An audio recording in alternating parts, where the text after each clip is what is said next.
दुनिया में 192 मुल्कों के बारे में नई रैंकिंग, नई स्टडी आई है कि सबसे ज़्यादा रेपुटेशन दुनिया में किस मुल्क की है। यानी किस मुल्क को पसंद किया जाता है, किस मुल्क से लोग प्यार करते हैं, नफ़रत कम करते हैं, किसे विज़िट करना चाहते हैं या मूव होना चाहते हैं। और ये स्क्रीन पे आप देख रहे हैं लिस्ट 20 जो टॉप के कंट्रीज़ हैं, उसमें कनाडा नंबर 1 है। उसमें यूरोप के कंट्रीज़ हैं, यूके वैसे 12वें 13वें नंबर पे चला गया है। यूएसए उसके अंदर है ही नहीं। पाकिस्तान, इंडिया, साउथ एशिया का कोई मुल्क नहीं है। सिंगापुर आई थिंक एक मुल्क है वहाँ से, उस खत्े से। New Zealand, Australia. अच्छा, अगर आप कनाडा में रहते हैं तो you should be very proud of your self कि आप एक ऐसे मुल्क में रहते हैं। लेकिन अगर हम कनाडा में रहते भी हैं या नहीं भी रहते, तो ये ज़रूरी है ये स्टडी करना कि क्या चीज़ है जो इन मुल्कों में, स्कैंडिनेवियन कंट्रीज़, न्यूजीलैंड, ऑस्ट्रेलिया और कनाडा को टॉप पे हमेशा लेके आते हैं, और कनाडा क्यों नंबर 1 है। देखिए, ये जो मुल्क होते हैं, यहाँ पर दो चीज़ें बहुत बड़ी हैं, रूल ऑफ लॉ और जस्टिस। और एक चीज़ जो इससे भी ज़्यादा इंपॉर्टेंट है वो है एडिक्शन टू रिलीजन।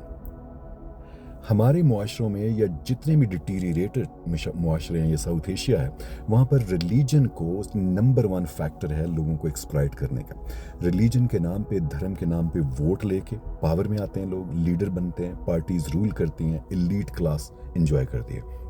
जो ऑर्डिनरी फोक्स हैं, जो आम लोग हैं, वो ये सोचते ही नहीं है कि मेरे बच्चे के पास वो एजुकेशन का स्टैंडर्ड क्यों नहीं है जो एलीट क्लास के पास है।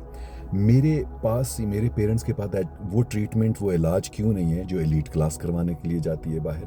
या वो रूल ऑफ लॉ, वो जस्टिस मेरे लिए नहीं है, और आप पजीरोज़ के पीछे, आप लैंड क्रूज़र के पीछे भंगड़े डालते हैं, अब आवेगा भी आवेगा, जावेगा भी जावेगा, नारे लगाते हैं।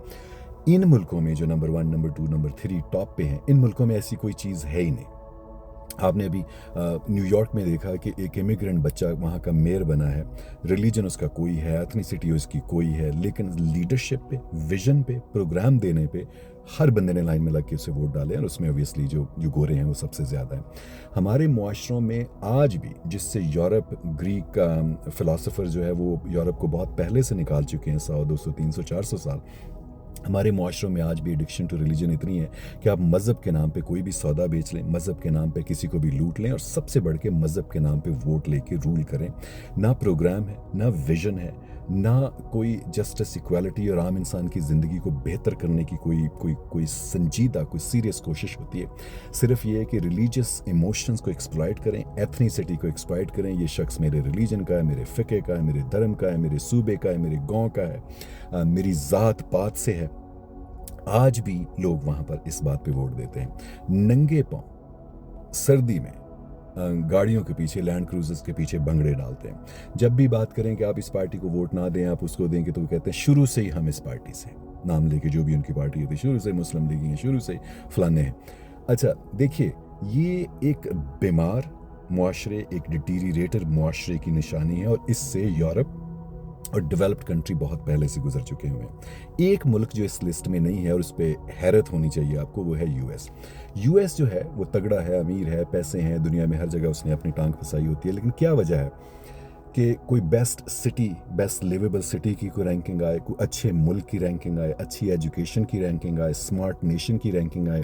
अमेरिका आपको ना 5 में, ना 10 में, कभी कभी तो 20-25 मुल्कों में भी टॉप पे आपको नहीं मिलता। और उसकी रीज़न क्या है?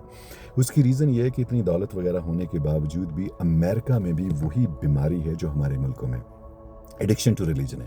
अभी जो लीडर वहाँ पर बैठे हैं, आपको पता है, आपको अंदाज़ा है उसकी उनकी कितने विजनरी हैं, वो कितना वो परफॉर्म कर सकते हैं, कितनी उनकी ज़िंदगी में अचीवमेंट्स हैं, कद्दू नहीं है। लेकिन चूंकि उन्होंने राइट विंग के एक ख़ास जो नेशनलिज्म है और जो रिलीजन है, उन इमोशंस को एक्सप्लॉइट किया है, और लोग उनके पीछे दीवाने हो गए और लोगों ने इनको वोट डाले हैं।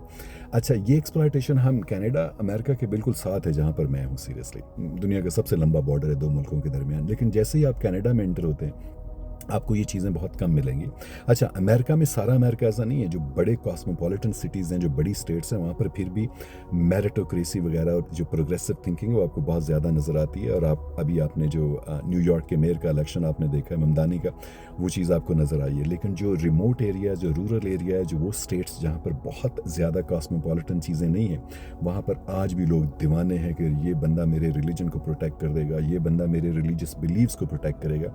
वहाँ ये विजन वगैरह की ज़्यादा चीज़ें नहीं देखी जाती। लेकिन Canada on the other hand, immigrants यहाँ पर आते हैं, काउंसलर्स बनते हैं, मेयर्स बनते हैं, मिनिस्टर्स बनते हैं, सूबों के प्रीमियर्स बनते हैं।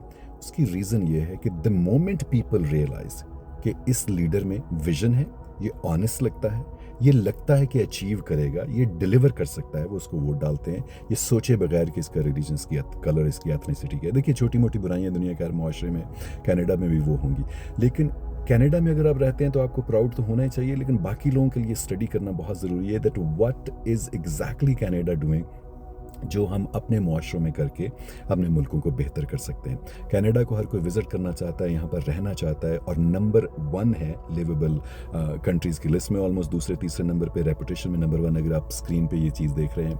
लेसन लर्न करने का ये है कि हमें ये प्रीच करने की ज़रूरत है अपने मुआशरों में, अपनी सोसाइटीज़ में, अपने समाज में, कि आप उन लीडर्स को, उन पार्टियों को सपोर्ट करें जो कंट्री के बारे में बेहतर विजन रखती हैं, रूल ऑफ लॉ पे बिलीव करती हैं, जस्टिस पे बात करती हैं। नेपोलियन बोनापार्ट ने एक बार कहा था कि religion is an excellent stuff for keeping common people quite, यानी रिलीजन से ज़्यादा और कोई चीज़ नहीं। लोग समझते हैं ऊपर वाले का, बीमारी में मर गए, पानी गंदा पीने से मर गए, एक्सीडेंट में मर गए, भूख से मर गए, वो कहते हैं ऊपर वाले ने यही लिखा था। वो ये नहीं कहते कि एलीट क्लास के पास वो फैसिलिटीज़ क्यों हैं जो हमारे पास नहीं है। और जब तक आप ये क्वेश्चन नहीं करते, मुआशरा ठीक नहीं हो सकता। और ना करने की रीज़न नंबर 1 ये है कि आप रिलीजन से जुड़े हुए हैं। आप ये कहते हैं मेरी किस्मत मुकद्दर में यही लिखा था, मेरे लिए मेरी किस्मत में यही चीज़ था। इन मुआशरों में जहाँ ये नंबर 1, नंबर 2, नंबर 3 कंट्रीज़ नज़र आ रहे हैं, आपको ऐसा नहीं है। लोग अपने राइट्स मांगते हैं, क्वेश्चन करते हैं, पूछते हैं। रिलीजन मेरे लिए ज़रूरी है, मेरी अपनी स्पिरिचुअलिटी के लिए मैं जितना चाहूँ प्रैक्टिस करूँ, लेकिन उसे मैं अपने दिल में रखूँ, अपने घर में रखूँ। उसके नाम पे एलीट क्लास को एम्पावर ना करूँ कि वे मुझे एक्सप्लॉइट करें। Thank you for watching.